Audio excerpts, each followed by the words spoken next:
Here are some more of the fantastic Lincoln Cent varieties from the Million Dollar Stephenville collection. The 1972 double-die obverse memorial cent is easily one of the best variety coins from that decade, and is ranked as one of the top 5 varieties within the series as a matter of course. The strong clockwise spread on the classical Class 1 hub doubling is beautifully exemplified. First, on the date, where you really can't miss the doubling, and then on all of the obverse lettering, including the letters of Liberty and that of In God We Trust. This stunning coin was able to secure a closing price of MS67 from PCGS, and in turn a closing bid at auction of $2,880.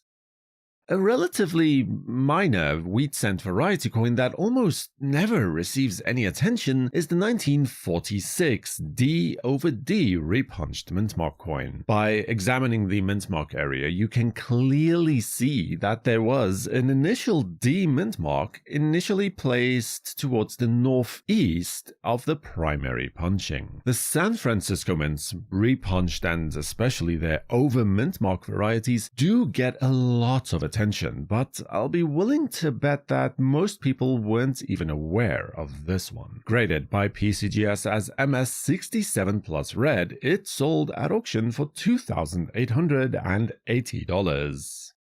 1955 was the last year that the San Francisco Mint would strike pennies before it was effectively mothballed and turned into a vault and assay office, until its return to form and resurrection in 1968. But what interests us about this 1955 wheat cent is the fact that it is a triple punched mintmark variety. That's right, this is an S over S over S north. You can see towards the north of the primary mintmark that there were two very clear initial and secondary attempts made to strike in the S mintmark before the third image was finally placed correctly. Either this one was made first thing on a Monday morning, or perhaps very much 4 o'clock on a Friday. I'll leave it to you to decide. Graded by PCGS as MS67 plus and looks every bit the part, was sold at auction for $3,600.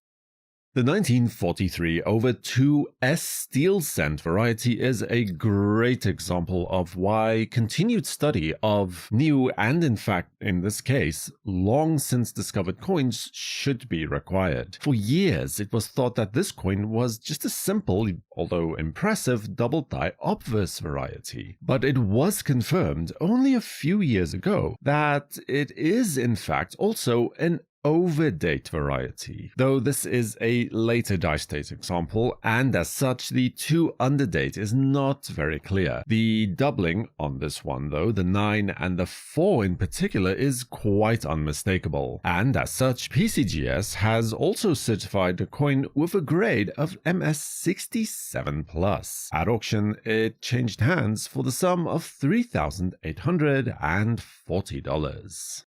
The 1970S large date double-die obverse memorial cent remains one of the best varieties in the series, and it frankly baffles me that this fantastic coin remains so obviously undervalued after all of these years. There is doubling evident on the date, yes, but where this coin truly shines is on the letters of In God We Trust. The strong doubling is immediately self-evident when looking at this part of the coin, with all of the letters doubled quite boldly towards the left. This very rare variety coin was slapped by PCGS with a grade of MS65 red, for which it was able to sell at auction for $3,840.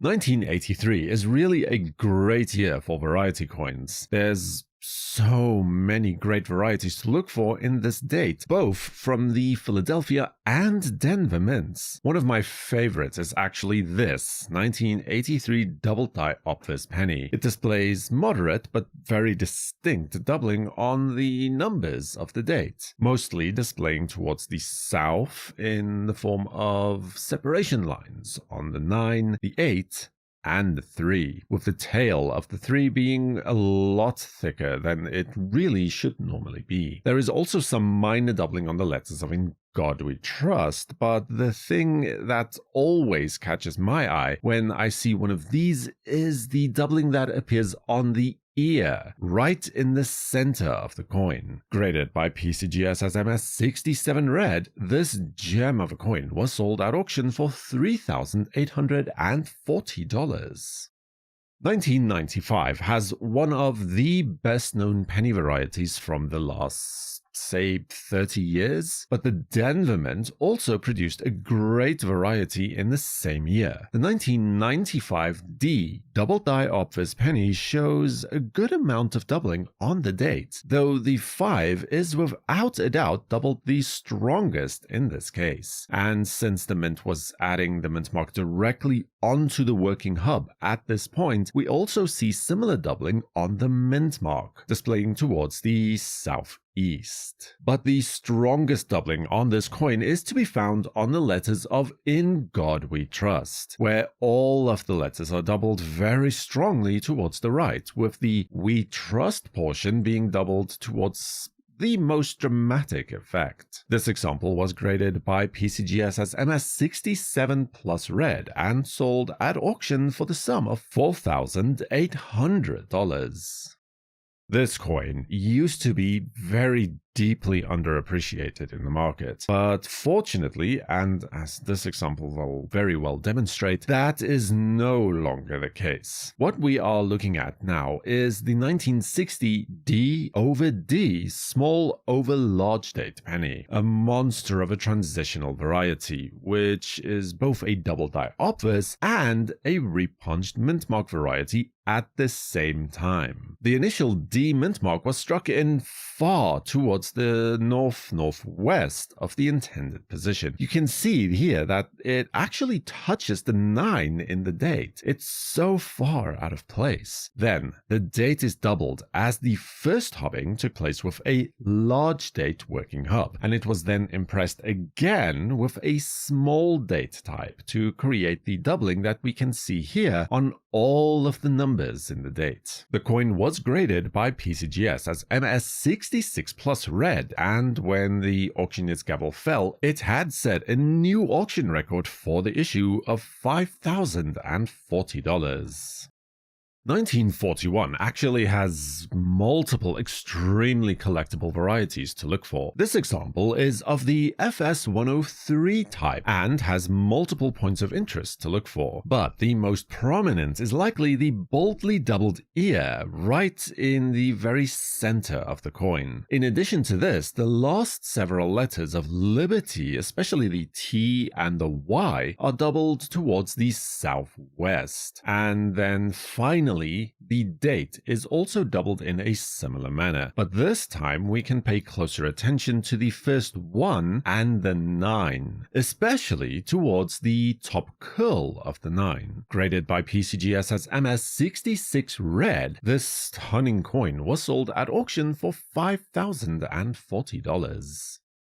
Then we head back to the very first year that the Lincoln Cent was even issued, 1909, and the San Francisco Mint for a repunched mint mark variety. But on this coin, the initial S mint mark was punched in the wrong orientation. This is the S over horizontal S variety. In other words, the first S was struck in on its side, necessitating the second punching to correct the orientation. This, in combination with the fact that the 1909 S penny already had a low mintage to begin with of just over 1.8 million coins, makes this one extremely popular variety coin. Graded by PCGS as MS67 red, the coin was sold at auction for $5,280.